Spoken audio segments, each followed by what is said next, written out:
Okay, welcome to the Stellify Podcast. Tonight, my guest is Debi Evans, a retired NHS nurse with decades of hands-on experience, a grandmother, a committed truth teller, and one of the clearest voices out there challenging the creeping technocracy in healthcare. Debi trained at the Royal Free Hospital in London, later working as a ward sister, a midwife, and eventually as an advisor on the UK Department of Health's Autism Programme Board. But perhaps most importantly, she's someone who couldn't stay silent. Debi is someone who digs deep, very deep, and connects dots. Debi writes with depth, compassion, and a forensic precision about what our medical systems are really becoming, from globalized data mining to technocratic experimentation, from the NHS's subtle contractual entrapments to the ethical crisis in modern bioethics. So in today's podcast, I hope to try and find some ideas on how to reclaim our health sovereignty, our human dignity, and our right to an informed choice. So welcome, Debi. Thank you for coming on the podcast. I really appreciate your time. And it's lovely to see you. Oh, Anne, thank you so much. And wow, what an introduction. I've got an awful lot to live up to. But one little tiny correction is that I am not a midwife. I can't lay claim to that. Right. I did do a little bit of midwifery in my training, but I'm definitely not a midwife. I'm a general nurse. But thank you so much for inviting me. And yeah, there's so much going on. Where do you want to start? Well, ideally, if you don't mind, I mean, some of my visitors, some of my watchers might not know who you are. So if you could maybe give us a little bit of your background in nursery and how you ended up working as a whistleblower and a citizen journalist as well. So where did all that start? Well, it all started, I guess, with my nursing career, and it was back then. It was a vocation. I announced suddenly to my mum that I wanted to become a nurse when I was aged 11. And I remember writing to Bart to say, please, can I be a nurse at your hospital when I'm old enough? Because, getting into nursing back then in 1976 it was a big deal. It was like going to uni. You had to earn your place. You had to get a certain amount of GCEs back then, and you had to get A levels. And it was a big pool that they had to draw from. And I was determined I wanted to be a nurse. And I didn't get enough qualifications actually to get to Bart. So that shows you how difficult it was. And I ended up at the Royal Free in London as a student nurse back in the heady summer of 1976 when it was really, really hot. And I don't remember any heat alerts. And everybody kind of just, they enjoyed it. They had a blast and they no global boiling then. No, none whatsoever. So I started in 1976 and it was amazing. Honestly, it was amazing. I mean, I just left home and there was a nurse's home and I was kind of like independent, but kind of not independent because there was a house warden looking after us. There was a minibus backwards and forwards to work. We had a beautiful uniform. Well, it wasn't so beautiful actually back then at the Royal Free, but I did get to Bart's in the end and I had a beautiful uniform and we had standards, and I entered nursing because I genuinely believed, maybe I'm being a bit naive, but I genuinely believed that it was because of care, because you cared about people. That's why I wanted to nurse. There was no other reason. And when I applied to become a nurse, I think there were 400 applicants and there were only 70 spaces. So you fought for your place, they could pick and choose. There were huge standards, there were matrons, each hospital was independent of one another. So there was a bit of healthy competition going on. None of this trust malarkey. None of this, you don't know who you're seeing in the NHS now because no one's got a uniform on, no one's got a name badge on. And if they have, you don't know who they are anyway or what qualifications they've got. We had standards and we looked after our nurses and our nurses looked after our doctors and we were scared of matron. So it was just about patience. It was about patience. It was all about touching a patient, being there for a patient, observing a patient. Now we've got nurses looking at iPads, not looking at the patients. We've got nurses touching computers, not touching patients, not observing them. And it's just an NHS that is completely unrecognizable to me. It's quite unreal. I mean, we've been on a bit of a health journey ourselves. With my wife's had bad health for, well, I'd say 12 years, 11, 12 years. And we saw, how we witnessed, as lovely as people were, we witnessed how it was being destroyed from the inside out. Like, it was almost like the hands were tied to help you.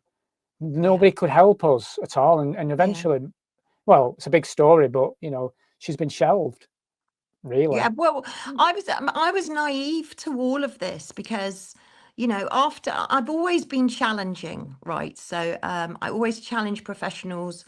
I always go where angels fear to tread. I'll take litigation cases out and win. So I've always been quite gobby, but I was naive to what was going on in the NHS back at my own training hospital, the Royal Free. I mean, now I look at how dark the Royal Free is and how so many of these characters that we're now seeing literally roll out this evil came from the Royal Free. So I was naive to that, but I was always somebody that challenged professionals and I challenged the narrative. And life takes over and I had children and brought my children up, but I still continually have to watch their backs all the time. And I would challenge professionals if I didn't think that they were giving them a good right, especially in education, especially. And I did a lot of fundraising. It's not something I talk about very much because it's just something that I did and I enjoyed doing.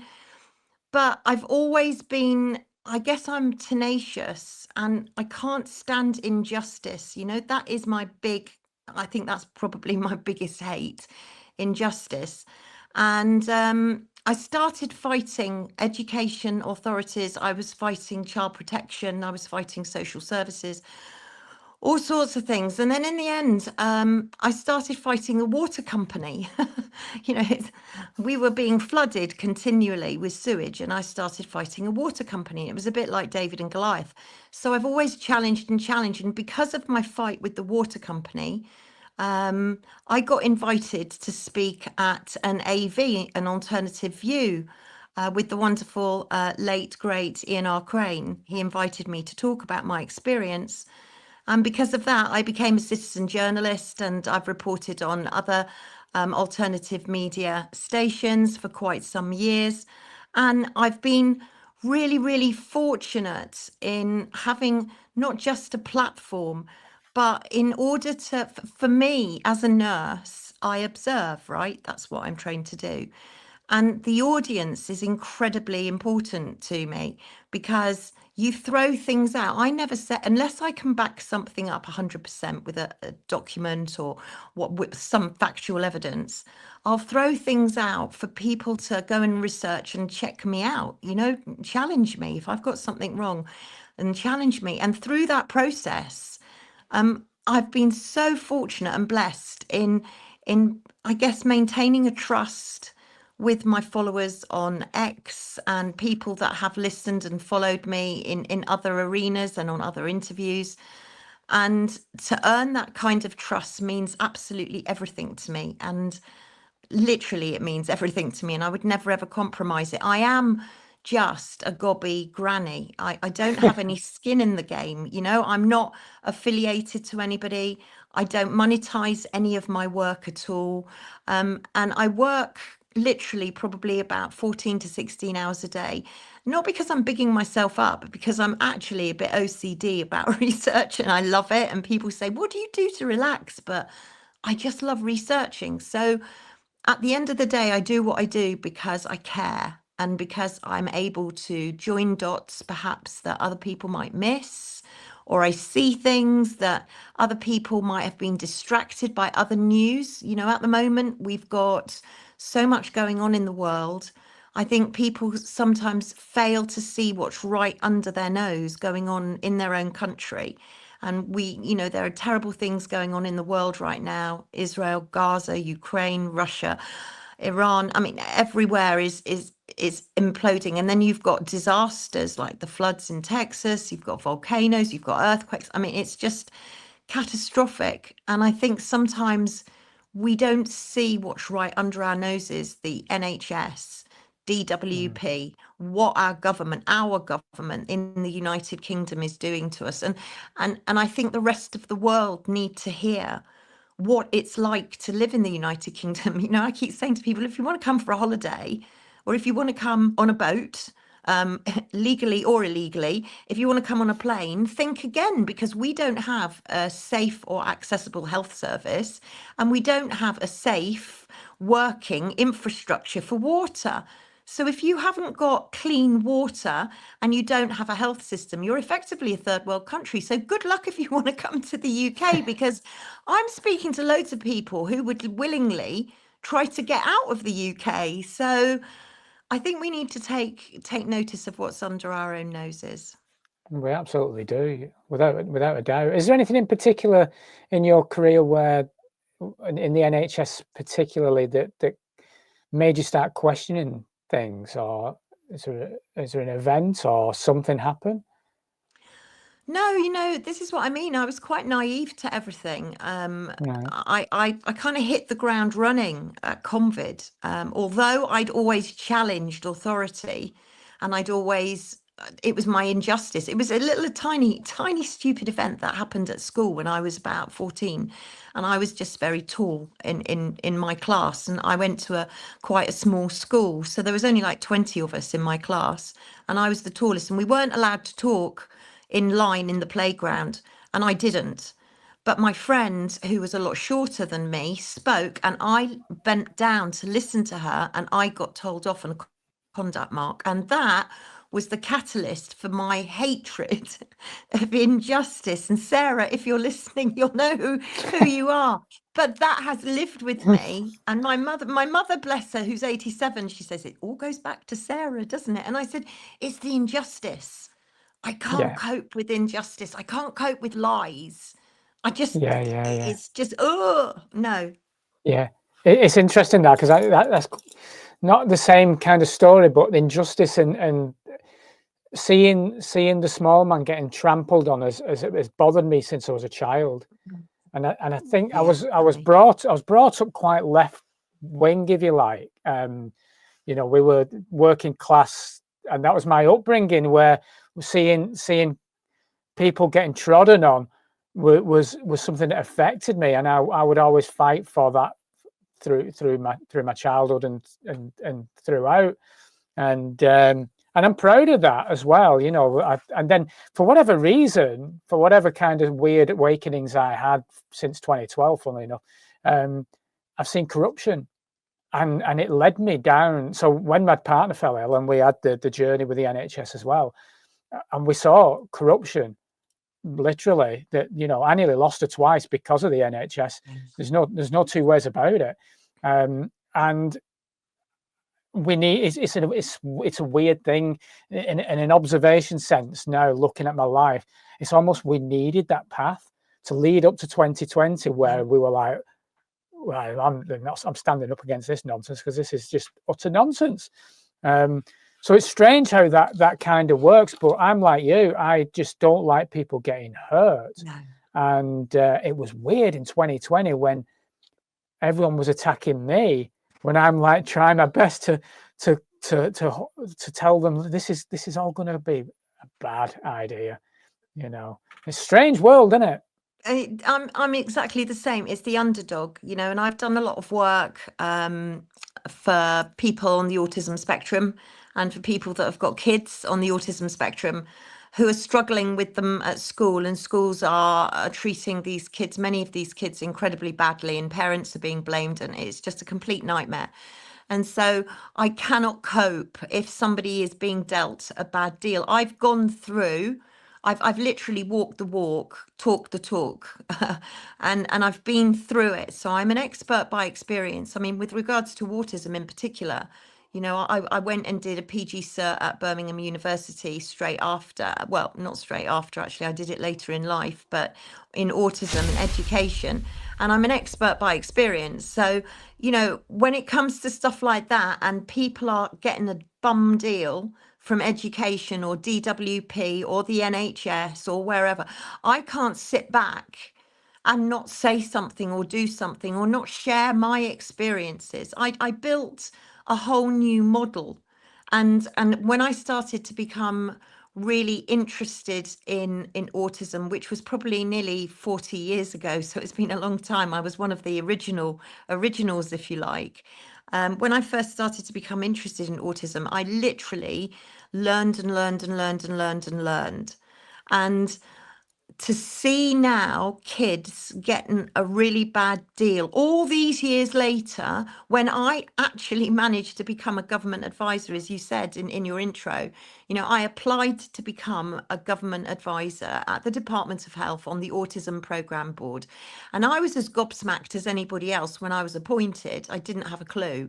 And again, I was incredibly naive. I thought, now I can give a voice for people on the autism spectrum. I can make a difference. I'm actually in the heart of government here.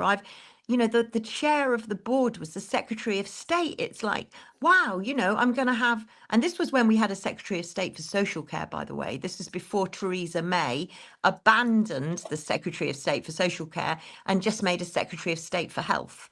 So we had, amongst others, we had Norman Lamb as our chair. And I thought, wow, this is going to be amazing. And I was that naive that I really thought I could make a difference. But actually, I was just tokenistic. They were just appointing me to say that, oh, we've included members of the community. We've included, experts within the public.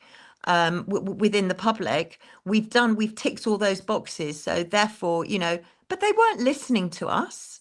And there were four of us, parent and self advocates being placed on the board. And we were all saying all the problems that are happening now with regards to, for example, autism spectrum, we were yelling about in 2010. I was a government advisor between 2010 and 2015. I used to make the journey backwards and forwards from Cornwall in one day. So I used to leave at 6 a.m, not get into London until about 11, have the meeting at 12. And then I would leap back on the train again at 5 o'clock or 6 o'clock and get back into Cornwall at 11 o'clock at night. So it was a long day and we weren't paid to do it. So, everything we did was passionate. And to see that now we were just literally, we knew as time went on, we did 5 years, and then we started to challenge the system and say, look, you're not listening to us, and we're giving you answers to your problems. We're giving you solutions to your problems. And we were challenging the professors, and there was nothing that they could do about it because we were right and they were wrong. I'll never forget, Norman Lamb said to me, one of his last words said to me, he said, Debbie, never stop challenging. He said, because he used to enjoy the board meetings because I was like firing off. And so were the others, we were all very vocal, but it meant nothing. It meant nothing. And that's when my suspicions in the government really started. But I was still asleep. And I'll be honest with you, Ant, for COVID, I bought into it at the beginning. I did. I bought into it. And it was only when my son, bless him, I said to him, he's a rock guitarist and he's a professional rock guitarist. And he came down during lockup and he went, oh, I'm going to the pub. And I went, don't be ridiculous. You can't possibly go to the pub. You're putting me at risk, blah, blah, blah, blah, blah, blah. And he went, Mum, he said 99.8% of people are getting better from this COVID. Yeah. And it was just like, what did you just say? And from that moment on, I hit the ground running, and all of my researcher days came flooding back, and I literally was absorbing everything. And then I had to admit to myself, oh my gosh, everything I've been taught, right from the word dot, has been a lie. Really? Wow. And also, I'm a nurse. I've been trained, I've been brainwashed into allopathic pharmaceutical medicine. I've actually fallen for this. I've now learned for all of these years my nursing was a lie. Wow. What? So I've had to unlearn, literally unpick, as well as racing forward to learn everything and to gobble up as much information and join as many dots as I possibly can to put out warnings for other people to go and have a look at this. You know, this might be happening. I've had to also unpick everything that I've learned as well and been taught and indoctrinated with. So it's been a bit of a journey, I bet it has. Yeah. I bet it has. Yeah, I bet it has. It's I call 2020 2020 vision.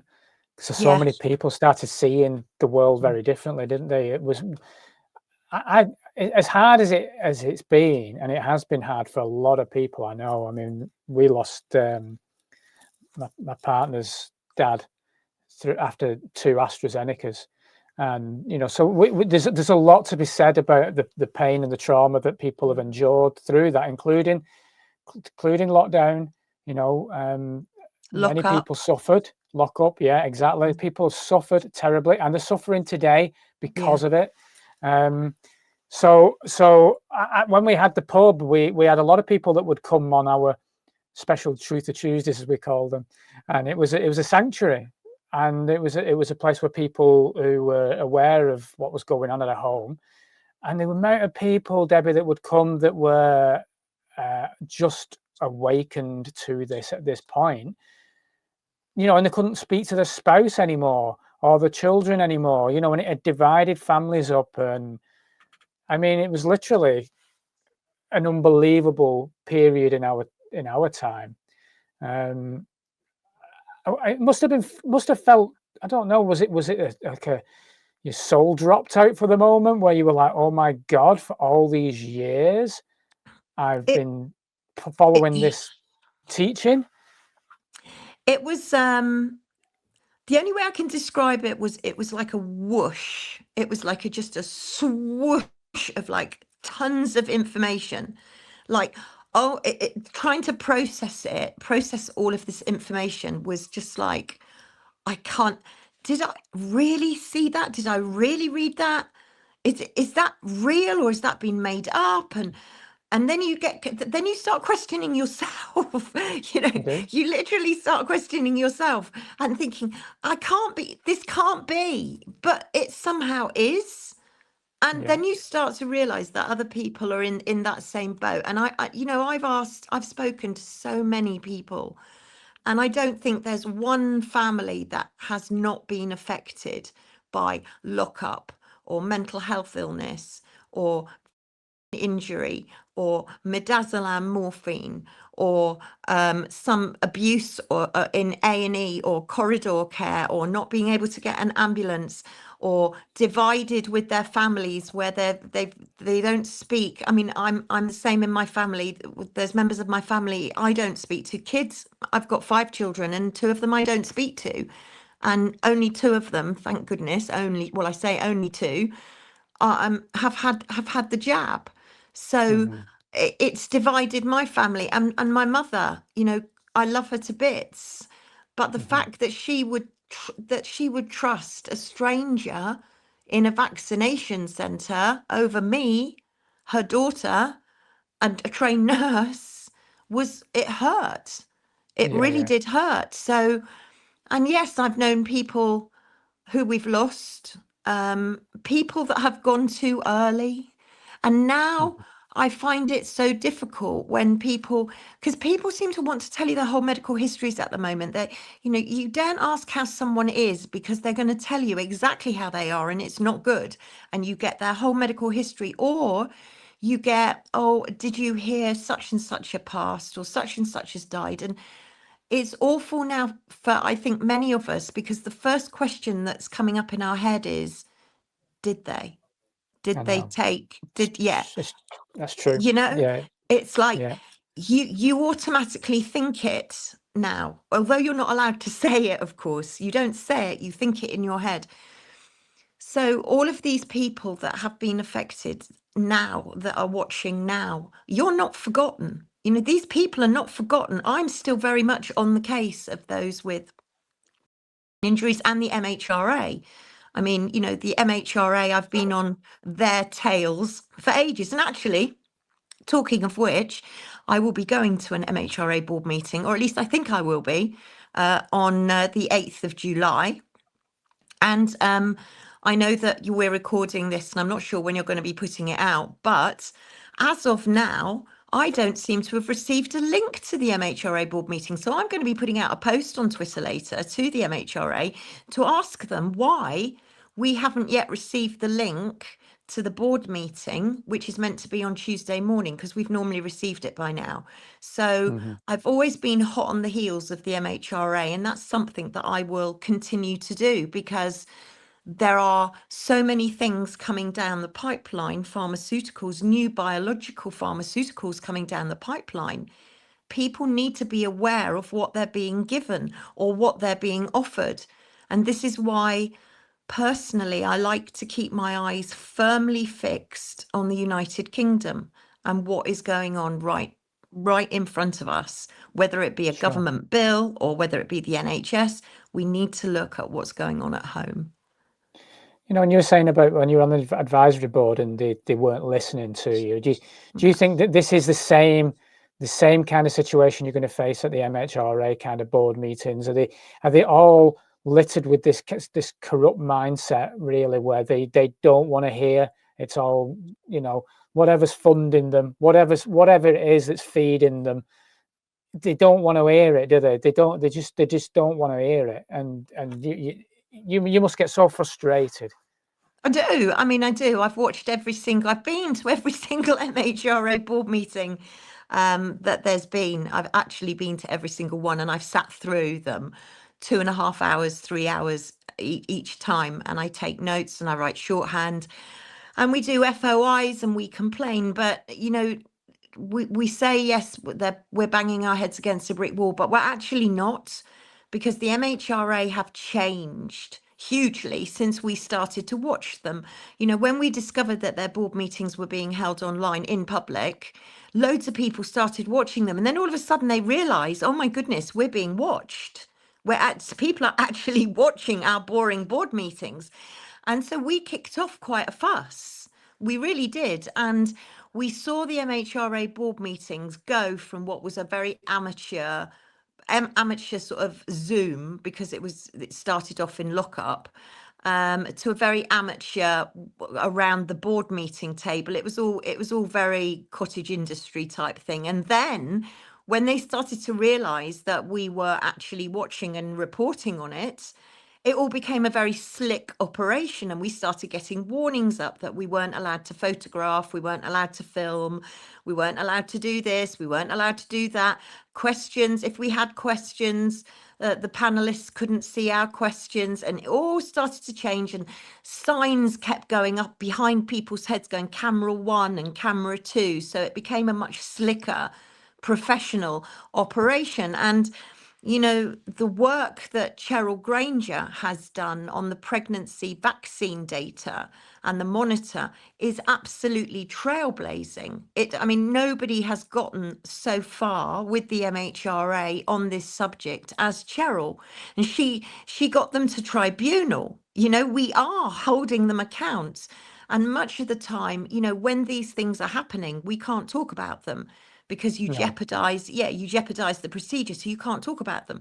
So it's only afterwards that you can say, yes, we've done this. But we've made some huge strides with the MHRA. June Rain and Alison Cave, and now Lawrence Talon, the new CEO of the MHRA, they know we're watching them, and that's very satisfying for me. And it's very satisfying, you know. We know that they know that we are watching them. It's very satisfying. Oh, well, it's satisfying for me knowing that you're watching them, Debbie, to be honest with you. I couldn't think of anyone better to be doing it. Nothing escapes. Well, I tell you what, there's a few of us regulars now, and anybody, if you haven't been to an MHRA board meeting, please do come, because we afterwards, it's just an absolute feast, and we pick it to bits. We do. We absolutely pick it to bits. But there's a few regulars of us now, and afterwards we're texting each other, we're emailing each other, we're phoning each other, we're comparing notes.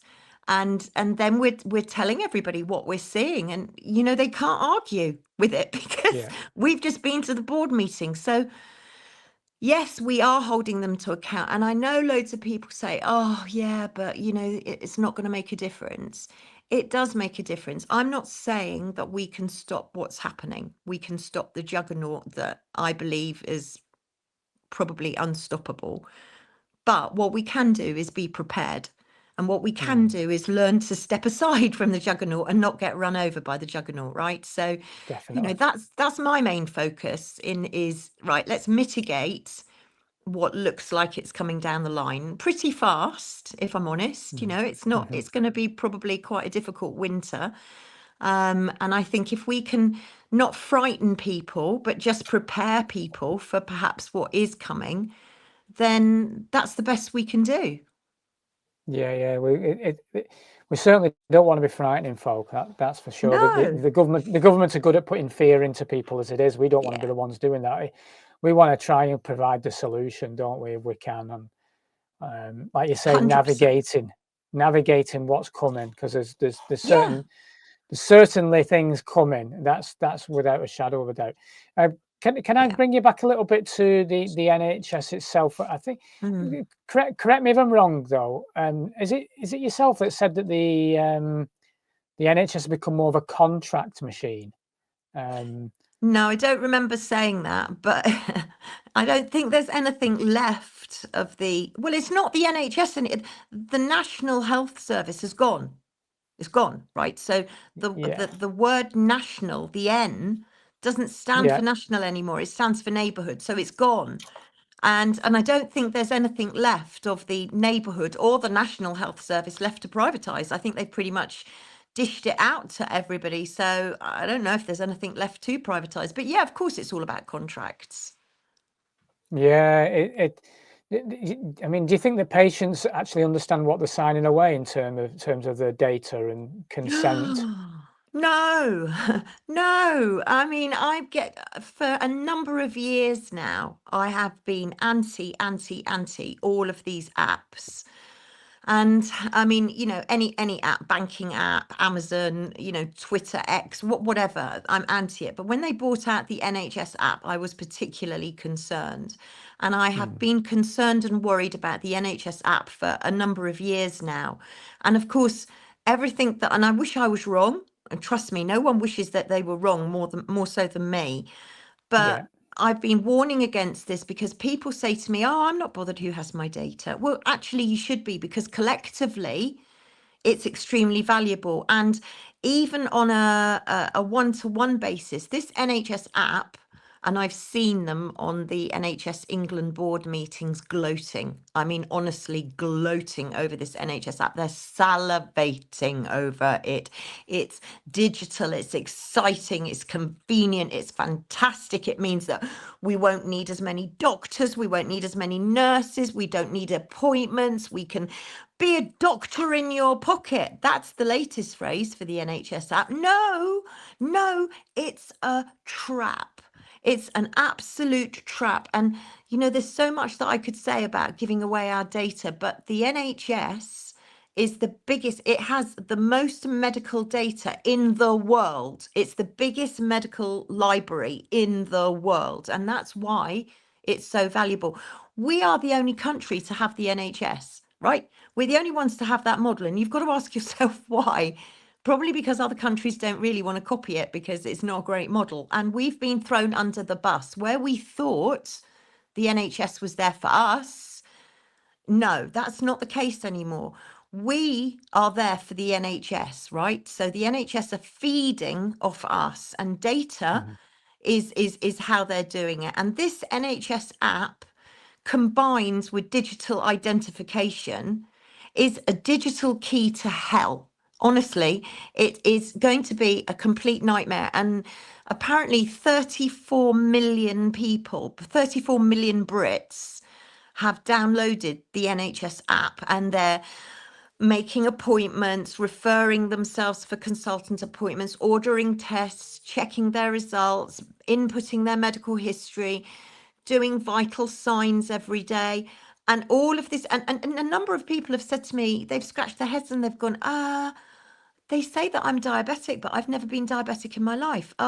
They say I had my appendix out. I've not had my appendix out. So often the information on the NHS app is wrong.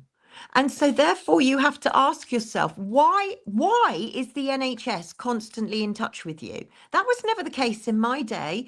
You know, you only went to the NHS if you needed it, right? You didn't have them contacting you or writing you a letter to say, dear Anne, we'd love to see you. We haven't seen you for it was none of that. But now there's billboards everywhere. There's adverts, there's magazine adverts, there's text, there's emails, it's just NHS, NHS. You go to the pharmacy, NHS, you see the NHS logo everywhere, right? So they're coming to you. They want you. They're desperate to have you and they want your data. So they're expecting you to hook yourself up to all of these electronic medical devices to input your body data, your blood pressure, your pulse, your cholesterol, blah, blah, blah, blah, blah. We've got labs on chips, organs on chips, you name it. All of us conspiracy theorists that said about chips. Excuse me, that's one more tin hat in the bin.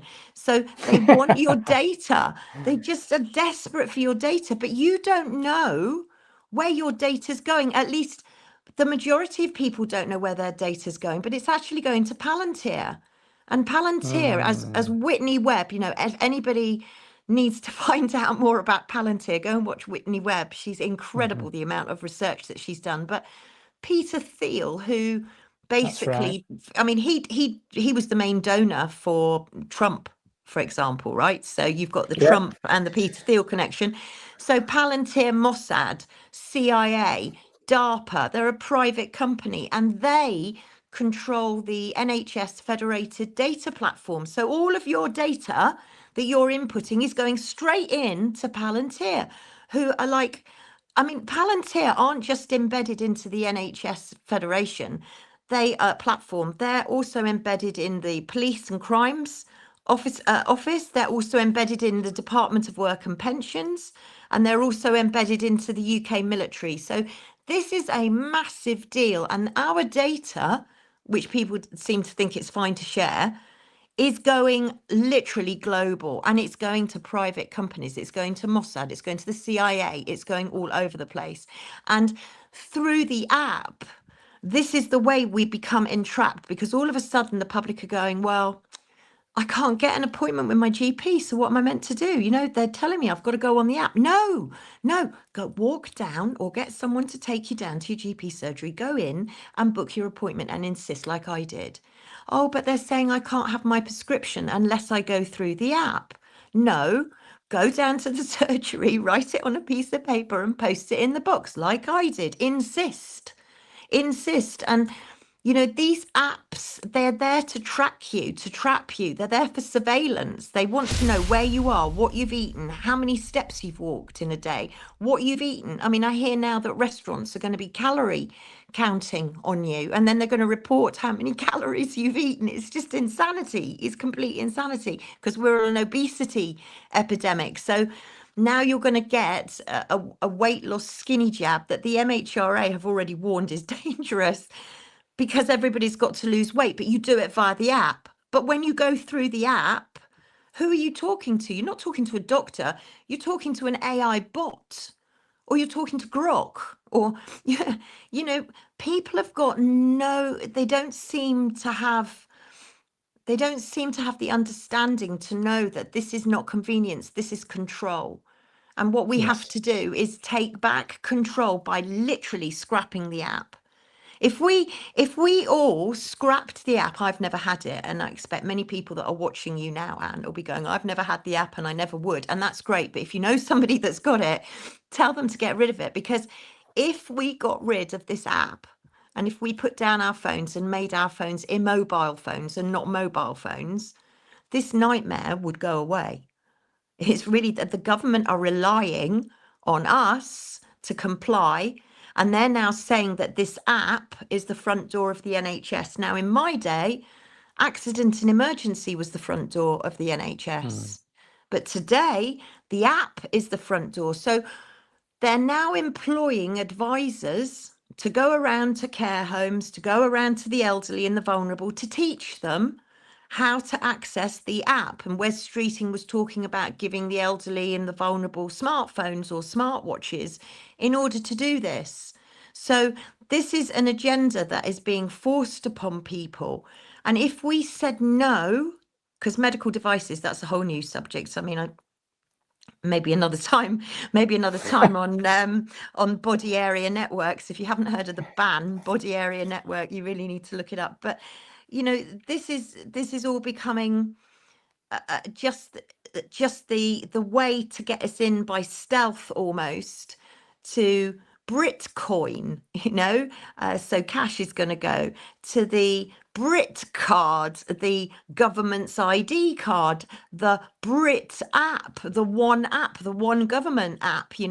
It's like China, one app. So you're not going to have your bank. No, you're not going to have Amazon and Lloyd's or NatWest, or you're going to have everything's going to be on one app. And that app, they're going to integrate everything on your phone into your body. So you won't need a phone. People that are carrying phones, how annoying. Everything's going to be integrated into your glasses, into your clothes. They're going to monitor your sweat through sensors. The amount of stuff that's coming up in the future is absolutely phenomenal, but people aren't aware of it because so many people are being distracted by other news that's mainstream and wall to wall. Definitely, and they like you're saying about the way where it's heading. I mean, the universal basic income, which we've been talking about since 2020, as part of the plan. When they roll that out, and you are having too many calories this week, Mr. Ant Critchley, therefore you can't have your universal basic income to purchase this product this week, I'm afraid, and blah blah blah. And that's how they do it, and they'll control everybody so easily in this digital prison they have planned out. And this is why these conversations are so important, because we need to try and make people aware of the pitfalls. This isn't convenience. Yeah. This is going to make life. You will have no freedom. No. This will not be a free. I mean, I know we're enslaved anyway. I get that, but it's going to get a lot worse, and it's going to be a lot worse for our kids and our grandkids. It's going to be a lot worse. And the problem being is that generation, my daughter's generation, my son's generation, they're so used to the tech that they don't have a life before the mobile phone. They don't have that life. So we've got to try and fight for them at the moment. That being human isn't stuck in, and we're most of us. I'm guilty as anyone of being addicted to the phone. I am, because I do my work on it. I'm constantly researching on it. I'm always in it.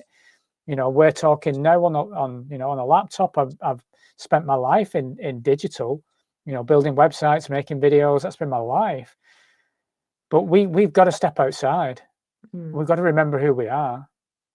We absolutely have. And I think, my mum, bless her, she's 87, and she says, I blame the internet. And I said, Mum, you can blame the internet all you like, or you could blame television, or you could blame radio, or whatever you want, all of you like. But the trouble is with the internet, if you like, and phones and all the rest of it, is it's being used for nefarious reasons. And I think that's where we cross the line. The internet is very useful for the likes of you and I to get out the truth, or to be able to highlight issues that other people might like to go and look at themselves or check out themselves. So it's incredibly useful to get the word out, and without it, we wouldn't have a voice. And of course, that's what I see coming up ahead. I see cyber polygon. I see all sorts of interferences with the Internet of Things, for example, where if you're not part of the digital system, if you're not complying and you're not part of the club, as it were, then you're going to get locked out. You're not going to be allowed internet access. You're not going to be able to, get on the bus or get on the train. You're not going to be able to get in the supermarket if you don't comply. So I think it's really important that, people just prepare. They just prepare for And if we're wrong, then fantastic, then no one's lost anything, but at least you've prepared and maybe thought about it. And it's not just preparing, with picking up a extra couple of bottles of water or an extra packet of loo rolls. It's preparing spiritually as well, and preparing emotionally, and taking a big deep breath, and being a realist, and understanding that it's way beyond us. It's everything that's going on is way beyond us. There are so many facets to this huge web that we have. Oh, there is. Oh, yeah. There's There's layers and layers and layers. Whoa. And this is what I mean. When you first find out that one lie, you've been told one lie, and then you find out that actually something else is a lie, and then you realize that everything's a lie. I know. Wow. What a world. Whoa, what a time to be alive. But you know what? The thing is, with this whole agenda is there to make you scared. We're living in a kind of death cult. It's like Logan's Run. But the antidote to it is to laugh and to have conversations with people face to face, and to smile and to show. I mean, I know this sounds really cheesy perhaps, but little acts of kindness that people have shown to me. They've picked up a bag for me, or they've opened a door for me, or I don't know, they've done something really kind. And it's always a case of pass on that kindness and be the best person you can. And I think too, we need to be giving ourselves huge pats on the back too, because we're still sane, we're still laughing, we're still able to talk, we're still able to communicate, and we're still here. We've made it this far. We've passed the test, because anybody that's watching us now will be on a very similar wave band. I mean, nobody's on the same wave band, but everybody is, I'm sure, is going to be on a similar wave band. We've done really well to get this far, don't you think? I think we have. I've not come here to lose, Debbie, either. No. We don't. No option. That's not an option. Not an option. No, it isn't. But the thing I've been saying is, one of the biggest acts of rebellion right now is to enjoy life as much as you can, 100%. and to live as long as you possibly can, because they don't want us here a lot of the time anyway, with the assisted dying bill and various other nonsense that's going on. They're quick to write us all off. There's all sorts of. I mean, we'll get into that a bit later on, but there's all sorts going on that we know. Whatever happened. When I was a kid growing up, we had a GP. She weren't the best. She was all right, I remember her well. She made mistakes, but she knew what she was doing. She didn't need the internet, because it didn't exist. She didn't need to log in to a machine and ask the question how to support Ant with whatever illness he was having at that point. And sometimes she even turned up at my house, if we were particularly unwell. She would arrive and look at us then. I mean, they managed it then.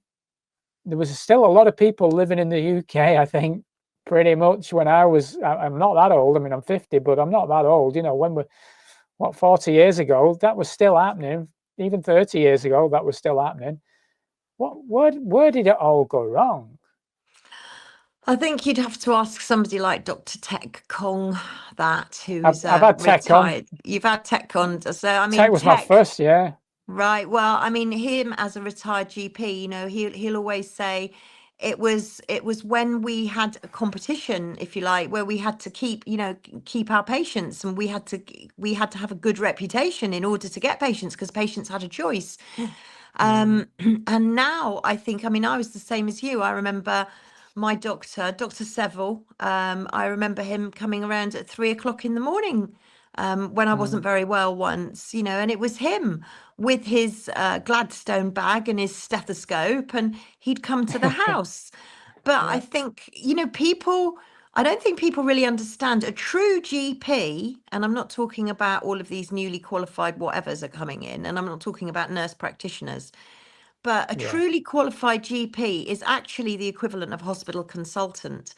But because we call them general practitioners, you tend not to give them a rank, but actually they are 11 years trained. So they've done their basic medical training, and then they've gone on to do junior house doctor, and then they've gone on to do senior registrar, perhaps in a hospital, and then they've gone on to specialize in their own specialist subject, which for many of them was obviously, well, not so many of them actually, but GP. So a GP is equivalent of a consultant. And now what we've got is we've got obviously how many million have we got in the UK now? What are we at? 68 million are we at in the UK now? 69 million. And you can see that our population has grown in the UK, and the GPs have gone down. So you've now got a load of walking worried well, we'd call them hypochondriacs, but many people are ill at the moment through one thing or another, not mentioning anything in particular.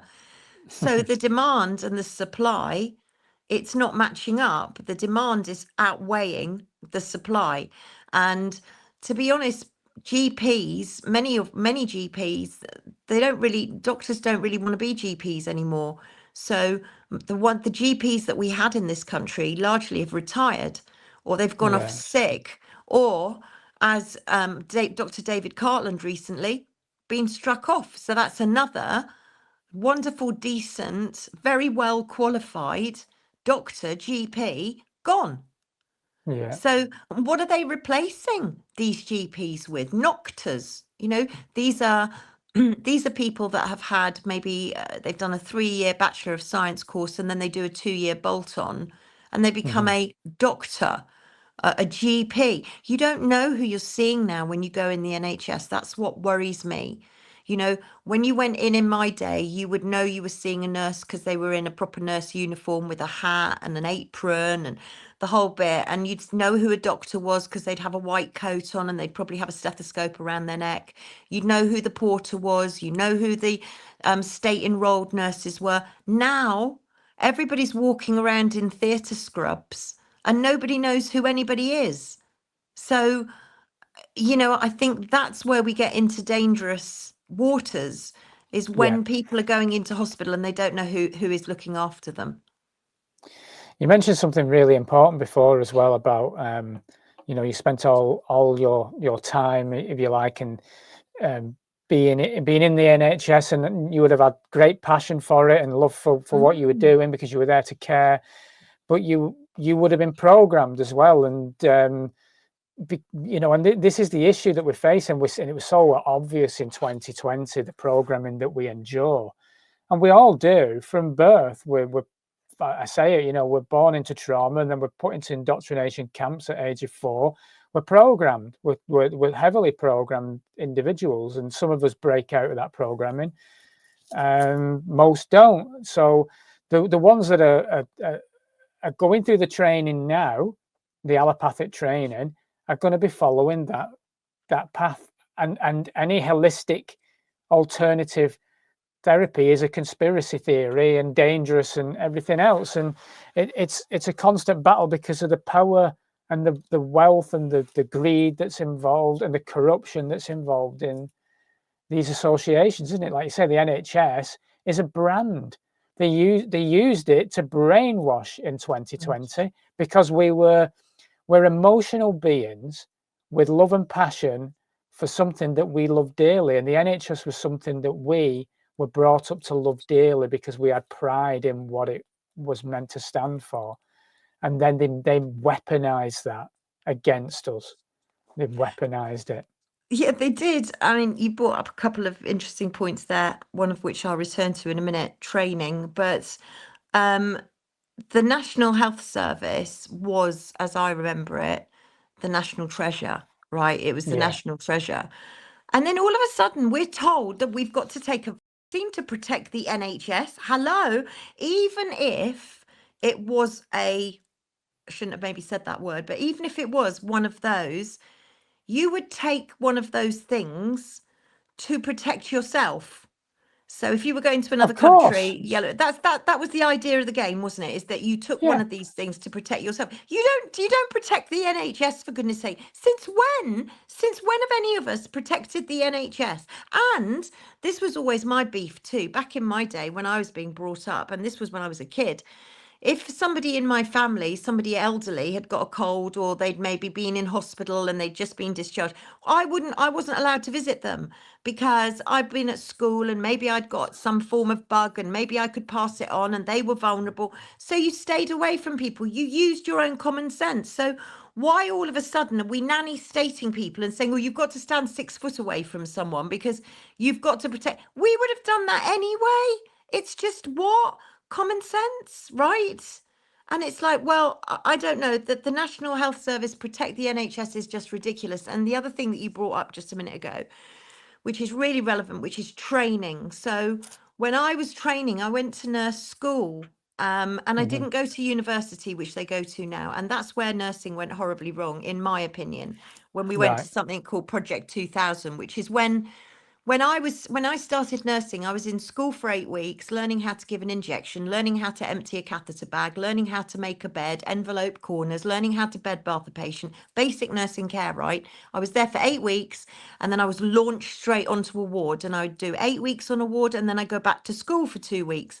Then I'd go on maybe another 16 weeks secondment on a couple of wards and then I'd go back to school.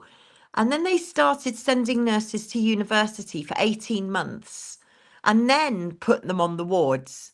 And it Yeah. never worked. It never ever worked. Nurses, you can't make a nurse. Nurses are born with, it's in us. It's a vocation, right? Yeah. And so many of these nurses, these so-called nurses, they start off, they do the 18 months in uni, and then they go on the ward, not like it, and leave. So that Right. was a complete waste of time. And plus the training now that nurses have is not, but apparently, and I had to read this article twice, but this was from a professor of nursing, and she's recommended you take the care out of nursing. So therefore, what she was saying is, if the public expect to go onto a ward and see a nurse walking around, a trained nurse walking around a ward holding patients' hands and helping them maybe have a drink or have something to eat or changing their bed, don't expect that anymore, because the care aspect of nursing has gone, and that has been handed to the health care, get it, see, it's in the title, the health care assistant. So nurses apparently shouldn't do care anymore. Well, my motto is tender loving care, right? Tender loving care and do no harm. So for Yeah. me, to take the care out of nursing is taking nurse. I mean, it's not nursing. It's as simple as No. that. No. Simple as that. It's tragic. It's I know. really tragic. I And everything know. that's happening right now is normalizing I know. the shift into the transhumanism agenda that's been played out. It's just, Yeah. and it's so sad. It's so sad. But this is why, again, that's what I repeat, but these conversations are so important, because we Yeah. have to make people aware with passion, with love. This is love and compassion all along, because at the end of the day, Absolutely. we just want to help people. You know, there's better options than these rich. You don't give a crap about you at all. They don't No. care. They don't give a monkeys. There's a better option than this. And it, unfortunately, it was 20, 30 years ago, but it's still there. That the human spirit, it's within the human spirit, which is care, do no harm, care. That's what you signed up for. I don't know what they're signing Yes. up for now. No, well, it's not TLC. TLC, I mean, it's free. And it never runs Yeah, out. It never ever runs out. And it's free at the yeah, point of source. So, what's not to love about tender loving care? And we used to have that, the charts on the ends of the patient's beds. And if it was a patient that yeah, maybe didn't have a relative, or yeah, a patient that was away from home and wasn't getting regular visitors, we used to put on the end of the chart extra TLC. And sometimes if we had a patient, maybe they didn't have any relatives at all, maybe they'd lost all their relatives, we'd always take in some flowers to put on their locker, because then they wouldn't feel left out, because everybody else would have flowers. Those are the days that we had flowers in the wards, and it cheered everybody up. Everybody was fighting for vases, but it did cheer everybody up. And then we banned flowers. They became evil. Oh God. Yeah, no flowers. I mean, in my day, when you went to a hospital, you would have a flower stall at the door, or you would have a flower shop Yeah, just you would. I inside. remember. Yeah, you would Yeah, always take flowers. Yeah, of yeah. course. Oh, and I'd see relatives bringing in portable black and white TVs to plug Yeah, them in, and I'd yeah. see armfuls of magazines. The nurses' station, we'd always have a box of chocolates. It was just a million miles away from what it is now. And And if now I they was get back there now, I would be matron.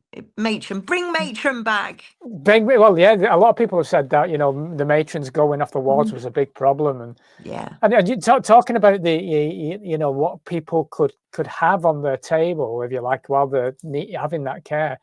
You've got this TV option, haven't you, that you can drag over to where you are in your bed, but you have to pay a God knows how much money to I know. watch it. And people are in prison; they get it for free. How does I that know. work? That's I- upside down, isn't it?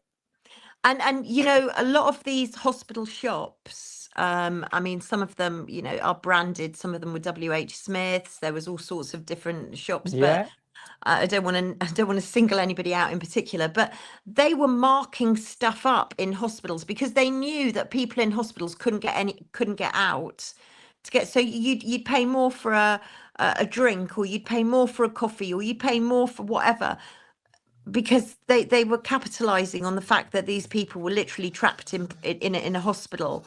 And hospitals, I mean, don't even start me. If I was back in a hospital situation, it would be a very different one from the one that you see today. There would be a reassurance that anybody coming into my hospital would be treated like my mum, my dad, my granny, my granddad, my brother, my sister. They would be looked after. I'd make sure that they get a drink. I make sure that they get something to eat. I make sure that messages from home get to them, because they're super important, right? Just to know that someone in your family has inquired to a doctor, or maybe someone hasn't been able to get hold of you through the mobile phone. Maybe you haven't got enough credit. Maybe you haven't got enough charge on your phone. Just that as you pass the messages on. All of that now has gone. All of it doesn't yeah, matter. Patients have now become an inconvenience. At my hospital, you would get a welcome. Nobody likes being in hospital. Nobody wants to be in hospital. It's the worst place apart from prison that you could be. So I would try to make my hospital a welcome hospital. Open windows, flowers, relatives. The relatives were our regulator. We don't need an external regulator. They're all corrupt anyway. They're enablers, not regulators. The patient's relatives and their loved ones and their friends, they were our regulators, because if anything was, if they weren't happy about something, or if there was a problem, they'd come to us. And if there yeah. was if they didn't get it sorted, which obviously we try to sort things as soon as possible, then it would go straight to matron, and matron would deal with it, and it would be dealt with, right? So all of that has now gone, and now the patient is an inconvenience. And according to one of the acts that went through, you'll have to speak to Claire Wills Harrison about this, because she knows an awful lot about this. The respect laws basically mean that you're not going to be able to complain.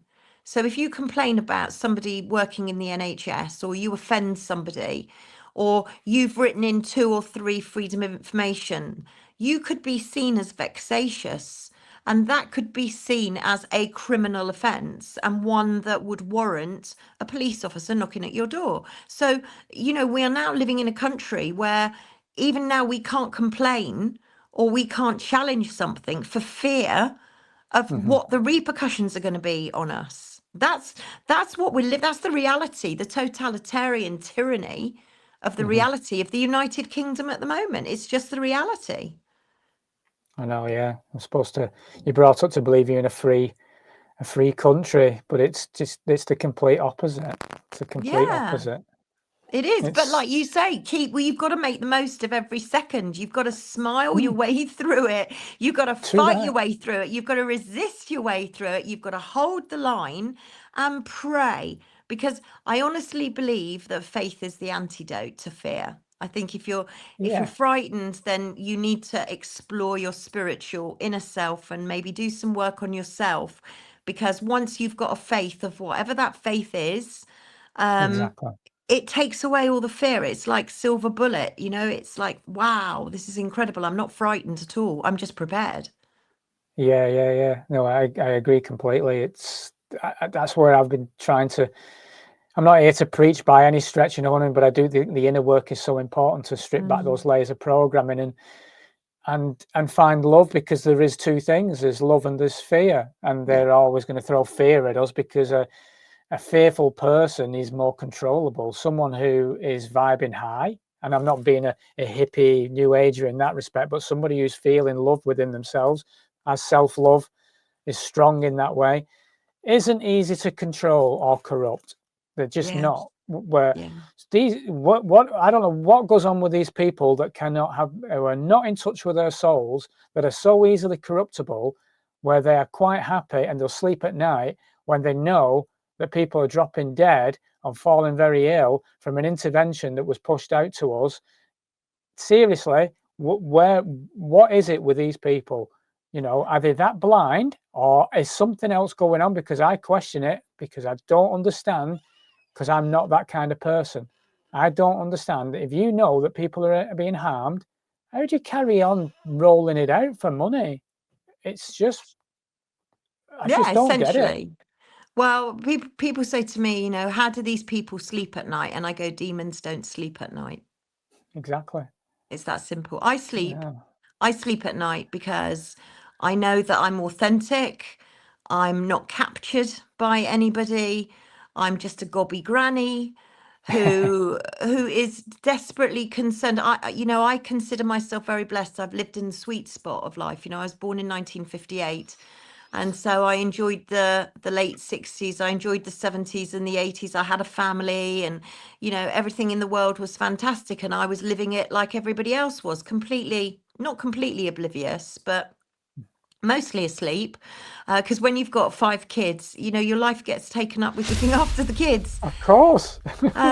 So now the world that we're living in now is just completely extraordinary to me. And I think we have to just make the best of what we've got, enjoy every single second and laugh our way through. I mean, and music's so important. Although Oh that's been yeah. a big disappointment because, I see all these artists and I go, no, they were involved. No, I can't listen to their music again. It's like I soul know. destroying, It literally really soul is. destroying. That Oh, was one of the hardest things for me, because music is a big part of my yeah, life, and it me. and it was just like, you're kidding me now. Oh, No, right, okay. Well, you know what? gutted. I still just enjoy. Otherwise, I'm not having them taking everything from me. I still No, enjoy my music. I enjoy the craft, and I think the craft is incredible. But the people that are involved, well, there's an no, handful of people. There's an handful of people left that I can be no. bothered with in terms of character. They're a complete letdown and a sham. Yeah, I And agree. it's a shame. It's a shame, but that's just the way it is. They made their Uh, choice. They made their choice. And I believe that, people say to me, will we get justice? I'm not sure that we will get justice in this life unless we have a Nuremberg too. I'm not sure that we will get justice perhaps in our lifetimes, but I think that these people or these demons, they will get justice in whichever lifetime, in whichever dimension, there will be justice. Yeah, I totally agree with you. Yeah, I totally agree with you. I want to get deeper, Debbie, if that's all right with you. So, and thank you so much for being so clear and honest in everything so far. But for everyone watching and listening, I want to get deeper with this conversation, and unfortunately, YouTube just won't allow certain conversations. And we've already touched on a couple of things, but there are things, sort of the mRNA kind of things, Project Stargate and various other things that I want to get into. There's been an inquiry this week that I'd like to discuss further. and I might want to swear a little bit as well, speaking of a Mr. particular person that's been involved in that inquiry this week as well. So if it's all right with you, Debbie, I'm going to move this conversation to the Patreon. So anyone watching, please head over to the Patreon. The link will be in the description below. And you can watch it there. And if it's all right, we'll keep going, Debbie, if that's all right with you. Absolutely, 100%. Look forward to it. Join us on Patreon, everybody. It's going to get interesting. Oh, it's going to get interesting.